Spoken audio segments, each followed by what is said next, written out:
What's up, What's up, everybody? everybody? Welcome back to the Mindset Mogul podcast. We are your hosts, Josh Jacobs and Bradley Mora, and we are back with another episode.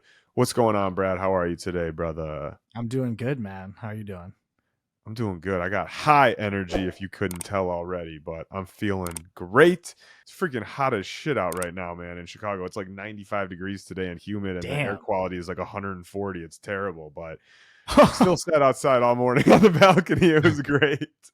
Would you say How you are had you? bad air quality? Yeah, bad air quality. There's like smog, and I don't know. They said it's from the Canada fires or whatever, but yeah. Coming all the way So, down to Chicago. yeah. Dude, a few weeks ago, it was like orange out and it was smoky, and you couldn't even see the top of the Hancock building. And they said that Damn. standing outside for an hour was like smoking 6 cigarettes or something like that. Jesus. Yeah. So I stood Yeah. out there all day. I'm just kidding. Oh man, see, I just want to mess around today. But what's going on with you? Anything new? I just saw you in Chicago. It was great to see you in person, so that was cool. Yeah, I'd say hanging out with you is like the new thing that I got going on. Now I'm back in San Francisco. It's just always like 60 degrees here. And so I appreciate the consistency, but yeah, seeing you was great. Being in Chicago for a bit was good. And now it's good to be back, and we'll talk more about it, but time to hit the hammer hard.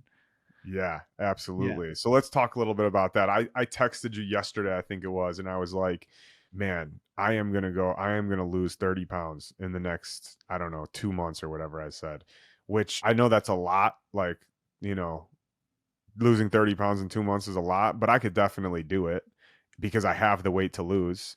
Because even though I lost a shitload of weight, I still have a lot more to lose. I was fat. So I just wanted to publicly announce that and just make a commitment to you. And I text you, I'm like, hold me accountable. Like summer is tough because there's a lot of traveling is always my excuse, which I'm done using as an excuse. But summer is also difficult because I shouldn't say that. Every single part of the year is difficult. Like you can make an excuse for anything, right? I could say winter's difficult because the only thing to do is drink or whatever. But like, at least for me in my mind, summer's difficult because I don't do anything from November to May. I hibernate unless I'm traveling because Chicago sucks during November to May. So sucks. Like yeah, it's terrible. So I really like to enjoy myself in the summer, and I like to go to rooftops, and I like to do all my meetings with people out at, places like that. And, we had this conversation about like balance and, how close to 100 can we go by still allowing us to do the things that we really enjoy and all that stuff. And basically I came to the conclusion that like, I am going to do the things that I enjoy doing, like going to those rooftops, but I am going to not let that be an excuse to not do something when I get home from that rooftop or the next morning or whatever. I am going to be committed, just like I am when I'm on 75 hard, every single day to getting my shit done. And I am going to be in the best shape that I've ever been in my entire life by the end of this year. And not only that, I'm going to be in the best shape I've been in since I was like 13 years old. Actually, better shape than I've ever been in because I have never had muscle and stuff like that. So all I'm saying is to you and anybody else that's listening is I'm fucking going hard. And I feel really excited about it. So, yeah, I think we got to use this as an opportunity to like, we do these accountability pods mainly for ourselves, and it feels great when we do them. And I think we have to use this as an opportunity to come up with our Mindset Mogul non-negotiables and start checking in every single week on those. It will give the audience a chance to participate if they want to. So we should make a plan to get that done in the next week or two and, make a commitment to getting this shit done. And like you said, hitting the hammer. In the spirit of getting it done, I think the next accountability pod we'll do, which will be next week, we got to have it done by then. And at that point, we're in progress on it. I'm actually going to be out of town, by the way, all week next week. I meant to tell you that before we started the pod. So we'll probably the following week. The week after. But we're still going to have it done before I even go out of town. Yeah, 100%. Still got to be done. But then we can talk about it the following week. Yeah, dude, I'm on the same page. I think through the I like had a taste of being in the best shape of my life during 75 hard earlier this year. And then since then with the injury crap, which just turns into an excuse and like a less intense lifestyle, I'm hungry to get back. And with you on the same page that figuring out how to weave doing the things we like and not having that be an excuse for being and operating at the highest level. I've been thinking about the days in terms of quarters, and it's like you can't let one quarter of the day, you know, if you're going to the rooftop in the third quarter, you can't screw up the fourth quarter. And then definitely not the Yes, I first love quarter of the that. yes day. And if you start thinking about it in those chunks, you realize it's totally within your control to do everything you want if you stop letting if you take a quarters mentality to it and just win the next quarter, even if lose is the wrong word, but if you choose to use one quarter in one way, don't let it affect the next quarter. And then all of a Dude, sudden I you're back on love track. that. Yeah, it's That good, makes right? a whole lot of sense to me. It's a very simple concept, and I love it because I love simple. Yeah. So no, that makes a lot of sense. I definitely let the third quarter mess up the fourth quarter more Every often time. than not, and I Yep. am done doing that. That's literally what I said earlier, and you just put it into much better words as you always do. Um, yeah, man, don't let the So, third quarter fuck up the fourth quarter. no. And the same can go for, well, never mind. That's a good place to stop with that. It's let's not make it more complicated. It's good when it's simple. And so, yeah, we're on the same page. I think whatever the next season is right now, it needs to be full bore to up level. And us doing it together, we have the benefit of having this podcast. Let's definitely get it done. Yeah, and the reason I texted you that last night too was because if you remember, I've told this story on the pod before, but and I've obviously told it to you many times before, but the first time I ever lost the weight when I was fucking 320 pounds and I lost 100 pounds was that right after that day that I was with you on the balcony and I said, I'm fucking doing it. And literally I started losing weight the next day. And I just felt like the same urge yesterday night when I texted you, like, I'm fucking doing it. So I'm going to get in the best shape ever. And I invite everybody listening to join us. I will say this. I've been slacking the last week a little bit. I've had friends in town. Brad was in town. Nick was in Yep. town. And it's just a little bit more, again, it's an excuse. It shouldn't be difficult, but I let it be an excuse and it's been slacking a little bit the last week. And I got to tell you, it's something that we talk about all the time. And if you're not sick of listening to this, you will be soon enough. But we, it is so true how when you stop doing all the things that you know are good for you that maybe you don't want to do, that like working out every day, eating healthy, reading, when you stop doing those things, like after a couple days of not doing it, like you're even the same day you feel it, like you really feel like lower energy and just not as good. And then the second you get back to the routine of reading 10 pages, working out, eating healthy, feeding your body nutritious foods and not shit, you feel better. Like happiness. I'm reading this book right now. What's the book called? Solve for Happy, I think it's called, by maybe the CEO of Google, I think, or COO. Yeah, Mogul. Yeah, it's called Solve for Happy. And basically, he's saying how happiness is like everybody looks at happiness as something that you are searching for and seeking when in reality happiness is inside of you. And it's like when I am treating my body right, it just becomes more clear to me. The similarity between the two or the connection between the two, the correlation, that's the word I'm looking for. It just seems more clear to me that happiness is inside of me when I'm treating myself right. It's not like this major epiphany. I know happiness is inside of me. I know it's not something I'm looking for. It's not I'm not going to get a house and be happy. I'm not going to get a car and be happy. Sure, it will be exciting in that moment, Mm-hmm. but what makes me really understand is when I'm treating myself right. And it's just easier to, do you know what I'm saying? Like what I'm trying to say. You always put things into words better than me, but what I'm trying to say is when I'm treating myself well, I understand how much easier it is to be happy than when I'm treating myself like a piece of shit. I think it has a lot to do with just the natural state that you operate in.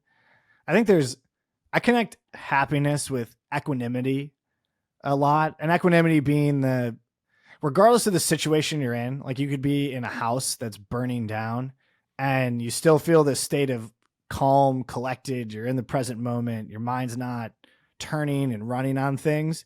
And I think that state of like calm and present is one of happiness. And I think it's only achieved when your body is in the right state. Because I think ultimately the point you're making, there's two pieces to it. I think there's one, like the physical state of your body not being inflamed. Like when there's a war being waged in your body against the food, basically the food that you're eating, you naturally have a sense of discomfort. And it's very hard to be happy when the inside of your body is telling you that you have a big problem. I think it actually just prevents the happiness. And so you got to solve for that. And then small things that build your confidence. It's this, all the things that are in the locus of your control that you can be controlling for. And sorry, I should add working out actually goes for both these. The physical state of just pumping good chemicals in your body that make you happy. And then two, the small wins and votes for confidence that you know you're doing the things that are within your control that you want to be doing. And therefore, that's just, I think those are just like small instantaneous triggers of happiness based on just brain chemistry. It's like these small wins that accumulate during the day that regardless of whatever bigger picture things are that are outside your control or whatever you're striving for or working against or the challenges in your life, when those two buckets and boxes are checked, things are, you just naturally have this propensity for happiness. So that was not, I didn't explain that any more simply than you did. No, But, you did. No, you did. And I think the coolest thing about where I'm at now and maybe you're at and whoever else is like, I recognize it now versus when I was younger and didn't have this knowledge. I would just be unhappy and not know why. And now I know why. Like if I am feeling like shit, I know, listen, everybody has days. Sometimes you have a day when you are just super depressed, and even if you're taking care of yourself. And sometimes that just happens. But for the majority of the time that I'm feeling down, it's when I'm not taking care of myself. It's when I'm not keeping the promises to myself. It's when I'm full of shitty food. It's when I'm drinking alcohol. And I know now that there's a simple solution.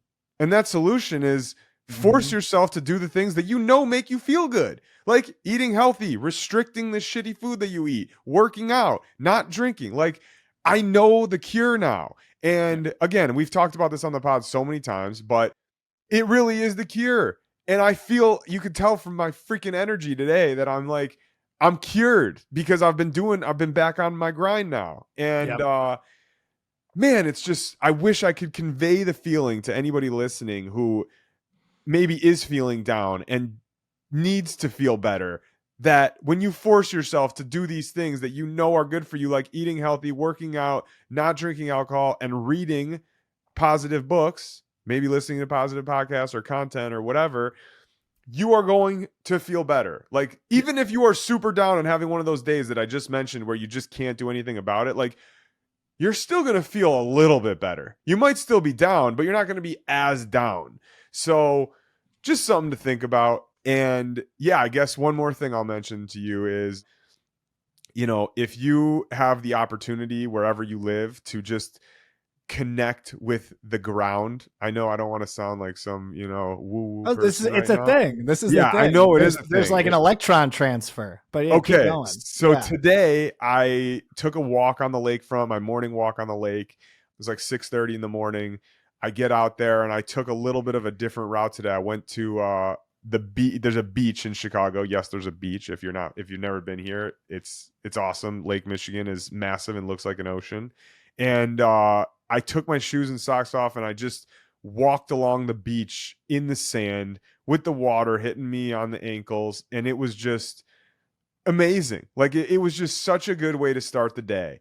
And whether that's on grass, sand, water, whatever it is, I noticed that it really does improve my mood. And I know that there's something to it. I know some people are still going to say it's woo woo or whatever, but I'm telling you, like, there is something about the energy of the earth transferring through your body when when there's no barrier between you and the ground. So it's just something to consider if you've never tried it before, or if you just haven't done it since. Think about when the last time you stepped on the grass or the dirt or the sand is without shoes. Typically, it's either when you were a kid or when you went to the beach or something like that. But other than that, it's very rare. Like when somebody asked me that, I realized I'm like, holy shit, I haven't stepped foot on barefoot grass since I was a kid and I lived in the suburbs. Like you can't do that down here in the city. It's filled with piss and shit. So becoming conscious of that was very interesting to me, and I got to tell you, it felt really really good. It's another simple way to make yourself feel better. And even if I think there is like an actual physiology and electron transfer type thing, there's something with like ionization of the earth that it actually does make you feel better. But if that, without even going into like those details, there's absolutely studies that just being in nature creates happier people. And so if you can go get a micro dose of that with taking your shoes off and going to the beach or the forest and being there in nature, there's absolutely, it's like a studied thing that it makes you happier. Well, there you have it, guys. There is a studied thing that in nature it makes it better. Oh man, I love it. All right, listen, I don't know if you got anything else to add today, Brad. All I know is this: I want to be the motherfucking best version of myself, and I am going to do it by the end of the year. And I'm looking forward to you doing it as well. And I'm Let's looking go. forward to anybody else in the audience that wants to join us to do it as well. We're going to do a couple Q&As, I think, later this week, but on the next accountability pod, maybe we'll announce it on one of the Q&As, but on the next accountability pod for sure, we are going to announce our Mindset Mogul non-negotiables that me and Brad are going to do every day. And we're, like we always say, we're on this mission to become mindset. I think being a mindset mogul is a journey rather than a destination. Like, not to be cliche and use that characterization, but it's like everybody is in a different place at all points of their life, and we're always able to improve. And I think the idea of being a mindset mogul is just constantly wanting to improve and constantly wanting to level up the version of yourself that you are. And maybe somebody who has never worked out a day in their life doesn't consider themselves a mindset mogul. But if you have the hunger to improve and you actually start acting upon those things that you will improve, then you are a mindset mogul. Maybe you're 150 pounds overweight. Maybe you are doing absolutely nothing to better your life right now. But the second that you start taking action towards improving your life and having the outlook of leveling up the version of yourself as often as possible, that's when you become a mindset mogul. So you hear me and Brad talk about our mistakes and how we're not perfect and we're not 100. There's clearly many people that are way more disciplined than us who have not missed a single day of working out or had a single drink in the last 10 years. But we make this very clear to you guys all the time. Like, we are on a mission to become the best version of ourselves. We're not perfect. We're not going to pretend like we're perfect. We're going to come on here and tell you the truth and be extremely transparent with you the entire way. So if I tell you this right now that I'm trying to be the best version of myself and I'm going to lose 30 pounds over the next 2 months and I gain 15 pounds over the next 2 months, I'm not going to pretend I lost 30. I'm going to tell you I'm a piece of shit and I gained 15 pounds when I said I was going to lose 30. Not going to happen, but I'm just telling you guys, the idea of being a mindset mogul is just wanting to constantly improve yourself and level up as best as you can. So don't beat yourself up too bad. Yes, if you make a mistake, let it burn and realize that you fucked up and you know what the consequences of it are. But at the end of the day, as long as you are aware of that and you want to move forward and level yourself up, you are a mindset mogul. Sorry for the rambling, but that's all what I got to say. That was great. That was awesome. All right, cool. Well, guys, if you got any value from this episode at all, even if you didn't, we would still appreciate it. If you liked our YouTube video, subscribe to the channel, comment. If you have a question you want us to answer on our Q&A, leave it in a comment or email that into support@mindsetmogul.com. What else? Follow us on Apple, Spotify, Google. If you're listening there, leave us a 5-star review. We appreciate you. Thank you so much. We will see you in the next episode. Take care. Take care.